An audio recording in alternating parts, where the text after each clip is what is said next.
So, magpuproduce tayo. I-roast lang natin ang ating siling labuyo.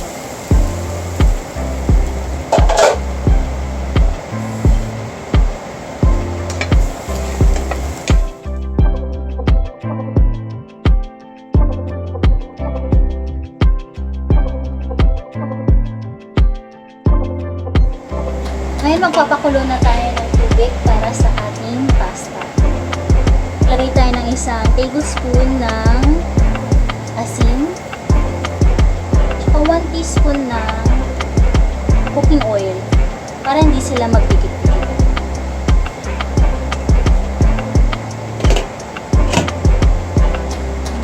Takpan natin siya at hintayin kumulo.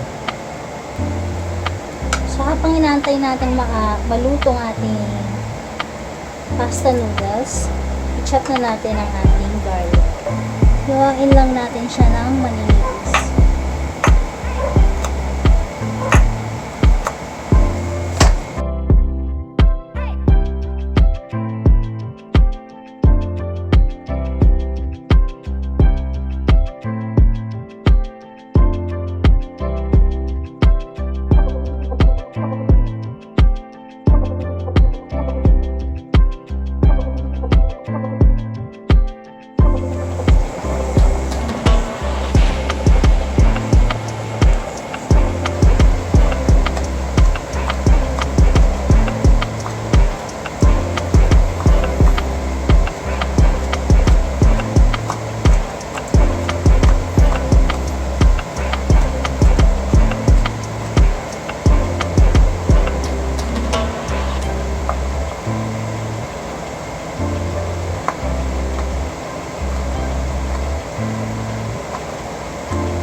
Kailangan natin ng olive oil para sa ating aglio e olio.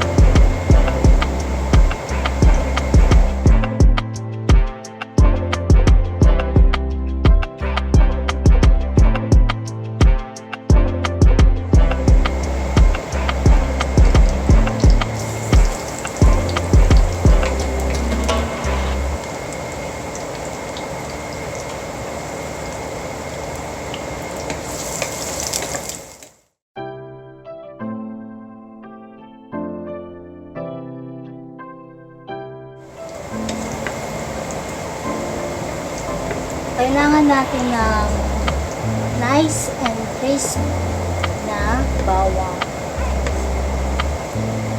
So, iluluto natin siya in low heat para hindi siya agad masunog.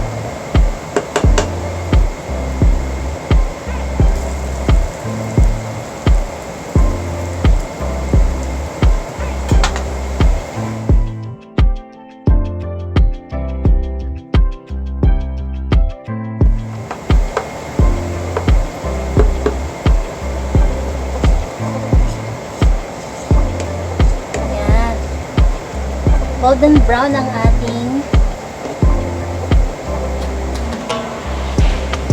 garlic. Tingnan nyo naman, ang ganda ng kanyang pagka-crisp. Ngayon, pwede na natin ilagay ang ating pasta.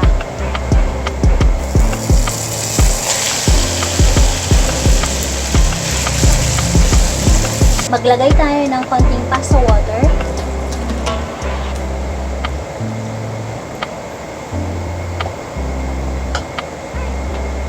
At ihalo na natin siya.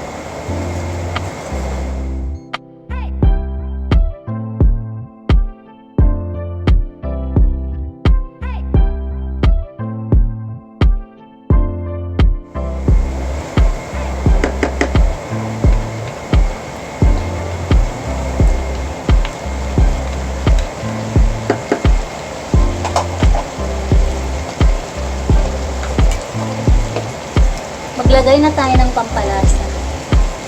1 tablespoon ng black pepper o paminta. 1 tablespoon ng asin. At ihalo na rin natin ang ating parsley. Lagay na rin natin ang ating cheese. Mas maganda kung Parmesan cheese yung gamit. Kaso walang available, so ang gamit natin ay cheddar cheese. Ihalo na natin ang ating pasta.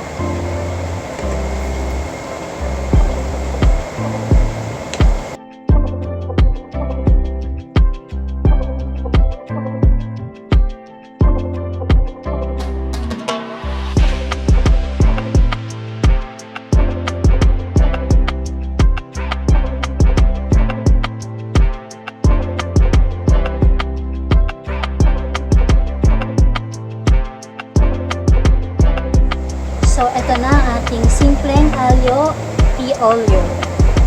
Hindi ko alam kung tama yung pronunciation ko, pero yun yung napapakinggan ko eh. Alio Olio. So, maglagay lang tayo ng konting paminta at cheese.